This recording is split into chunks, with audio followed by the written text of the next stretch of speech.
Joseph, and this happened while I was living in Ohio, USA. I worked long shifts at a warehouse, and every Friday evening, my wife Emily and I would go grocery shopping together. That night, I got home from work around 8:30 p.m. Emily was already waiting by the door with our shopping list. By 9 p.m., we arrived at one of the largest supermarkets in town. The parking lot was strangely quiet. Only a handful of cars were parked outside. Inside, the store felt different. Soft music played through the speakers, but the aisles were almost empty. A cold feeling settled over me as we pushed our cart through the store. Emily headed to the snack aisle while I walked toward the dairy section. 5 minutes later, my phone buzzed. Emily, Joseph, are you following me? I replied immediately. No, I'm still in the dairy section. A few seconds later, another message appeared. Then who's the man in black standing behind me? My heart skipped a beat. I ran to the snack aisle. Emily was standing there alone, pale and trembling. Where is he? I asked. She looked around nervously. He was right behind me. He wasn't holding a basket or buying anything. He just kept staring at me. The moment you arrived, he disappeared. Trying to calm ourselves, we looked around the aisle. No one. Then I glanced at the CCTV monitor hanging from the ceiling. The screen clearly showed a tall man dressed in black, standing directly behind Emily. I slowly turned around. There was no one there. Before I could say a word, the supermarket lights flickered once, and on the CCTV screen, the man slowly smiled at the camera. The horrifying smile on the CCTV monitor froze me in place. I grabbed Emily's hand. We're leaving. Right now. We rushed toward the main entrance, but the automatic glass doors refused to open. I waved my hand in front of the sensor again and again. Nothing. Then, the lights throughout the supermarket went completely black. For a few terrifying seconds, the only sound was our breathing. Suddenly, the emergency lights switched on, filling the store with a dim red glow. Then we heard it. Creak, creak, creak. A shopping cart was slowly rolling toward us on its own. There was no one pushing it. When it stopped, a tall man dressed in black stepped out from the darkness behind it. This time, he wasn't on the CCTV. He was standing only a few feet away from us. His face looked blurred, as if it didn't belong to a real person. Emily screamed. I pulled her toward the employees-only hallway, where we found the supermarket's security control room. The CCTV monitors were still recording. I quickly opened the playback screen. What I saw made my blood run cold. The recording wasn't from tonight. The date in the corner showed 10 years earlier. The footage showed a frightened husband and wife running through the exact same aisles. They looked exactly like us. Then the video suddenly stopped. The man in black slowly turned toward the camera, raised his head, and the face staring back at me was my own. Seeing my own face on the 10-year-old CCTV footage left me speechless. I played the recording one last time. At the very end, the man in black slowly looked into the camera and whispered, "The last couple who shops here after midnight takes my place." The screen suddenly went black. At the same moment, the security room door slammed shut. Heavy footsteps echoed through the hallway. They were getting closer. Emily grabbed my arm. There has to be another way out. I spotted an old emergency exit at the back of the room. Without thinking, I kicked the door open, grabbed Emily's hand, and we ran as fast as we could. The moment we reached the parking lot, everything changed. The supermarket looked completely normal. Families were shopping. Cashiers were smiling. It was as if nothing had ever happened. The next morning, I returned alone to find answers. The store manager listened quietly to my story. Without saying a word, he handed me an old newspaper clipping. 10 years earlier, a masked robber had broken into the supermarket after midnight and taken a young couple hostage. The robber escaped before the police arrived. Since that night, employees had reported seeing a mysterious man dressed in black wandering the aisles after closing time. I asked to see the security control room. The manager's face turned pale. He looked at me and said, "There isn't a security control room anymore. It was demolished right after that incident, 10 years ago." A chill ran down my spine. As Emily and I walked toward the exit, I looked back one final time. Standing at the end of aisle 13, the man in black was watching us. He didn't move. He simply raised one hand and slowly waved goodbye. When I blinked, he was gone. Emily and I never returned to that supermarket again, but sometimes late at night, I still receive security camera notifications on my phone. The strange part is, I never installed security cameras in my house. My name is Simon Carter, and this happened in 2015 while I was working the night shift at a large supermarket in Columbus. It was just after 1:20 a.m. The store had been closed for over an hour. Inside were only 3 people, me, a cashier, and a security guard. I was stocking shelves in aisle 5 when the store's intercom suddenly crackled to life. A soft female voice whispered, "Can you help me?" I froze. The store was supposed to be empty. Thinking a customer had somehow been locked inside, I searched every aisle. I checked the restrooms, storage rooms, and even the employee break room. Nobody was there. A few minutes later, my phone rang. It was the security guard. "Simon, are you in aisle 12 right now?" he asked. "No," I replied. "I'm in aisle 5. There was a long silence. Then he said, "Because someone is standing in aisle 12 on the security camera, and I can't see their face." My stomach dropped. I hurried to the security office. Together we watched the monitor. A tall figure stood motionless in aisle 12. The face was completely hidden in darkness. We rushed to the aisle. Nobody was there. But when we returned to the camera room, the figure had appeared on another camera, this time in aisle 7. It hadn't walked there. It had simply appeared. The guard zoomed in. That's when we noticed something terrifying. The figure wasn't looking at the camera, it was looking directly at me. Suddenly, every monitor went black. At the exact same moment, the lights throughout the supermarket shut off. In the darkness, I heard slow footsteps echoing from somewhere deep inside the store. The entire supermarket was swallowed by darkness. Only the dim red glow of the emergency lights remained. The security guard and I stood frozen inside the camera room. Then we heard the footsteps again, slow, heavy, getting closer.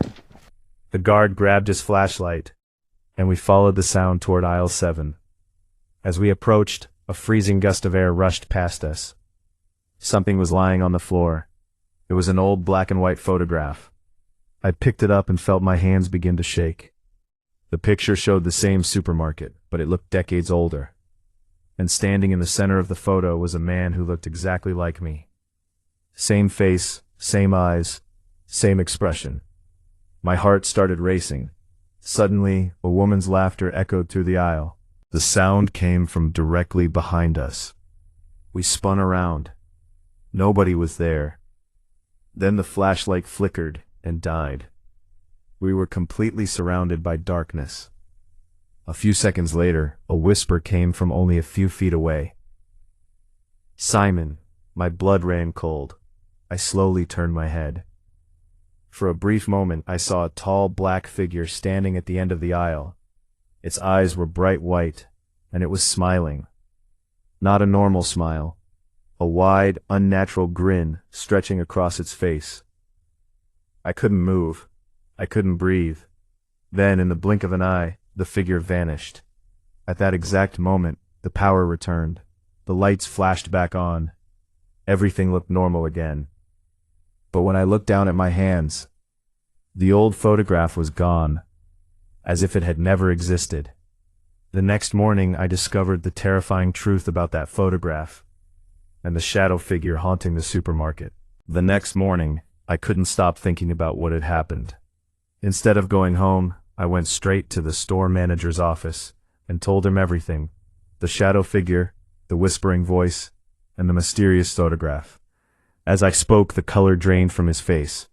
After a long silence, he opened an old filing cabinet and pulled out a dusty folder.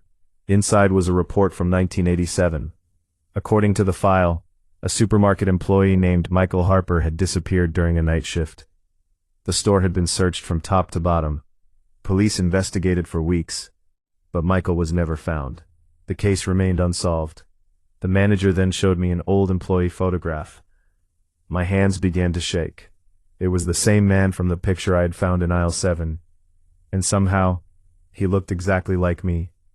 That was enough. I decided to quit my job immediately. A few days later, I returned one last time to empty my locker. The store was quiet, almost too quiet. When I opened the locker door, my heart nearly stopped. Inside was the old black and white photograph, the same one that had disappeared that night. But this time, something had changed. There were now 2 people standing in the picture. The first was Michael Harper. The second was me. I stared at the photo in disbelief. Then I turned it over. Written on the back in red ink were 4 chilling words. "You're next, Simon." I dropped the photograph and ran out of the supermarket. I never went back. Months later, the building was permanently closed. No official reason was ever given. But even today, I sometimes receive phone calls from an unknown number in the middle of the night. Whenever I answer, I hear only a faint whisper on the other end. A woman's voice, soft, cold, waiting, "Simon," and then the line goes dead. My name is Amelia, and my husband Michael and I lived in Washington State. One Saturday night, I got home from work around 10 o'clock p.m. Since we were expecting guests the next day, we decided to stop by a large 24-hour supermarket to buy groceries. At 10:45 p.m., we pulled into the nearly empty parking lot. Inside, everything looked normal. Soft music echoed through the aisles, and a few employees were quietly stocking shelves. I walked toward the bakery section to grab a loaf of bread. That's when I noticed a little girl standing at the end of the aisle. She wore a white dress and held an old rag doll in her arms. She wasn't smiling. She was just staring at me. I smiled politely, assuming she was waiting for her parents. 5 minutes later, I saw the same girl again. This time, she was standing in the frozen food aisle. I looked around. There was no one else with her. "Michael," I called. When he walked over, the girl had disappeared. Michael shrugged. Maybe she ran off with her parents. Before I could answer, a store employee approached us. In a nervous voice, he asked, "Excuse me, have either of you seen a little girl wearing a white dress?" "Yes," I replied. "She was just standing over there." The employee's face immediately turned pale. He whispered, "That's impossible. There aren't any children in the store tonight. We checked every security camera just a few minutes ago. Only you and your husband are on the footage." A chill ran down my spine. The loaf of bread slipped from my hands and hit the floor. Suddenly, the lights flickered. The music stopped. Then, through the store speakers, a little girl's laughter echoed across the empty supermarket. Michael slowly turned toward the last aisle. I followed his gaze. The girl was standing there again. But this time, the doll was looking directly at us. Michael and I stood frozen. The little girl's doll was staring straight at us. Then, every light in the supermarket went out. The entire store was swallowed by darkness. A few seconds later, the emergency lights flickered on. But the little girl was gone. "Amelia, we need to get out of here, right now," Michael whispered, gripping my hand. We rushed toward the front entrance. Before we could reach the doors, a security guard came running toward us. Breathing heavily, he shouted, "Don't go outside. Every exit in the building has locked itself." He quickly led us into the security office. With trembling hands, he opened the CCTV recordings. Every camera showed Michael and me walking through the store. But there was something else. Behind us, on every single camera, the little girl in the white dress was following us. I felt my heart stop. "But you said the camera showed only us," I whispered. The guard swallowed hard. "They did, 5 minutes ago. She wasn't there before." Suddenly, every monitor began to flicker. The girl slowly moved closer to the cameras on each screen. Then, on the final monitor, she lifted her head. Her eyes were completely black. The screen went dead. At that exact moment, the security room door slammed shut on its own. A child's voice echoed from the hallway. "Amelia, don't leave me alone." I squeezed Michael's hand tighter. Then, his hand suddenly slipped from mine. I turned around. Michael was gone. The only thing left on the floor was his shopping basket, and inside it, The old rag doll was smiling. My heart was pounding. "Michael!" I screamed at the top of my lungs. Only my own voice echoed through the empty supermarket. I turned toward the security guard. He was gone. I was completely alone. Then the store speakers crackled to life. A soft voice whispered, "Aisle 13. With trembling legs, I walked toward the last aisle. There, I saw Michael. He was standing perfectly still, staring at the little girl in the white dress. "Michael," I cried as I ran to him. The moment I grabbed his shoulder, he slowly turned around. His eyes were completely black.